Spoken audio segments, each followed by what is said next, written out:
God het die lewe vir ons gegee as 'n geskenk en ons moet dit aanvaar uit sy hand uit.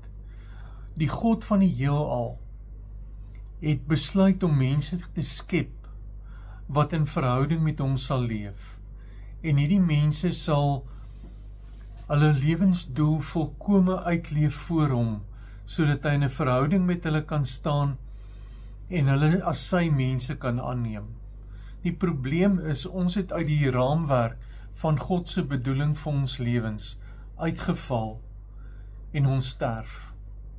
Ons gaan dood en ons mis hierdie doel van God vir ons lewens. Maar Jesus het gekom en kom betaal deur sy dood aan die kruis vir hierdie dood, sodat ons nuwe lewe kan kry in Jesus Christus.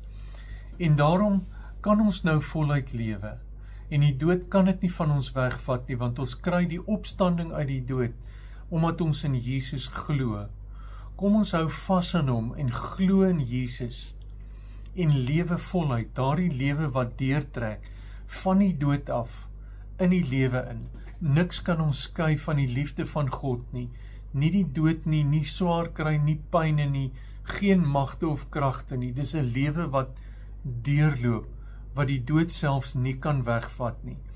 Mag die Here jou krag gee in hierdie dag, om te lewe volkome volgens sy wil, in volheid, in oorvloed, wat hy alleen gee. Mag die Here jou seën met sy goedheid, en mag jy iets van sy oorwinning in Christus ervaar. Mooi dag vir jou.